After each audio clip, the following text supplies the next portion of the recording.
Bizda ikkinchi mavzu tirik organizmga xos xususiyatlar. Bu nima degani? Ya'ni biz tirik organizmda qanday xususiyatlar bo'lsa, shuni tirik deb ataymiz. O'sha xususiyatlar haqida gaplashamiz. Shulardan birinchisi moddalar almashinuvi. Moddalar almashinuvi ikkita jarayonga bo'linadi. Birinchisi assimilyatsiya, keyingisi dissimilyatsiya. Assimilyatsiya bu sintez reaksiyalari, dissimilyatsiya bu parchalanish reaksiyalari hisoblanadi. Sintez reaksiyalarida moddalar sintezlanadi, masalan, fotosintez, biosintezda misol qilishimiz mumkin va bu sintez reaksiyalarida energiya sarflanadi.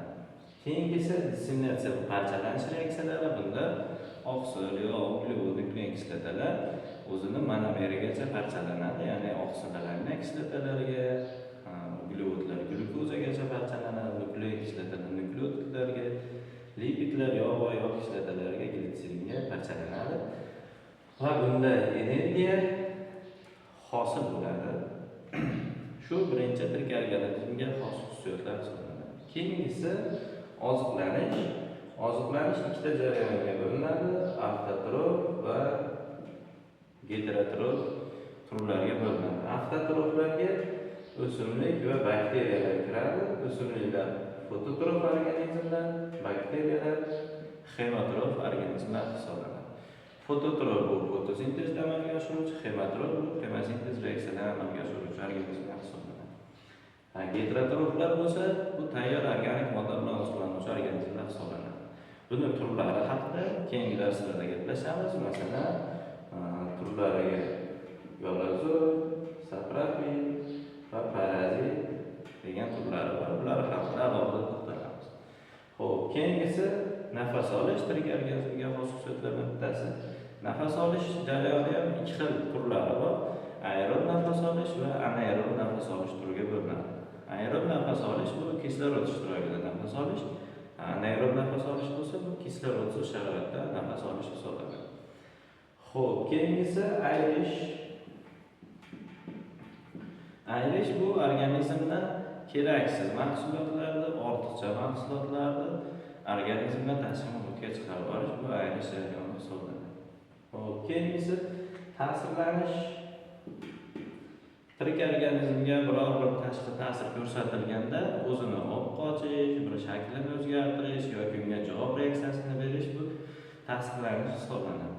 Masalan, tipratikanga qo'l tekkizilganda uni yumaloqlanib olishi yoki uyatcha mimozaga, bargiga qo'l tekkizganida bargini yig'ishtirib olishi, bular ta'sirlanishga misol bo'ladi. Xo'p, keyingisi harakatlanish. Harakatlanish ham ikkiga bo'linadi: faol va passiv harakatga bo'linadi. Harakatlanish o'zi tinch holatdan faol holatga o'tish, bu harakatlanish hisoblanadi. Bitta passiv harakat asosan o'simliklarga xos. Qolgan tirik organizmga, hayvonlar, odamlarga masalan faol harakat misol bo'ladi. Passiv harakatga o'simliklar masalan bargini yorug'lik tomonga qarab harakatlanishi yoki kungaboqar gulini quyosh tomonga qarab harakatlanishi misol bo'ladi. Hayvonlar, odamlarning harakati bu faol harakatga misol bo'ladi. Keyingisi ko'payish. Ko'payish ham ikkiga bo'linadi: jinsiy ko'payish va jinsiz ko'payish hisoblanadi. Jinsiy ko'payish asosan jinsiy hujayralar, ya'ni gametalar ishtirokida amalga oshadi. Jinsiz ko'payish bo'lsa ikkiga bo'linish, kurtaklanish, har xil turlari mavjud. Asosan sodda hayvonlar, sodda organizmlar jinsiz ko'payish bilan ko'payadi. Keyingisi o'sish va rivojlanish. O'sish bu miqdor jihatdan ortish, rivojlanish bo'lsa bu sifat jihatdan ortish hisoblanadi.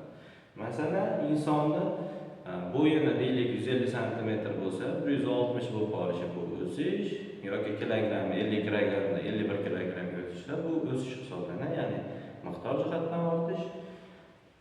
Endi sifat jihatdan ortish bo'lsa, masalan, aqliy jihatdan ortish hisoblanadi. Masalan, o'qishni bilmas edi, endi o'qishni o'rganib oldi, yozishni o'rganib oldi, yangi ma'lumotlar o'zlashtirdi. Bular rivojlanishga misol bo'ladi.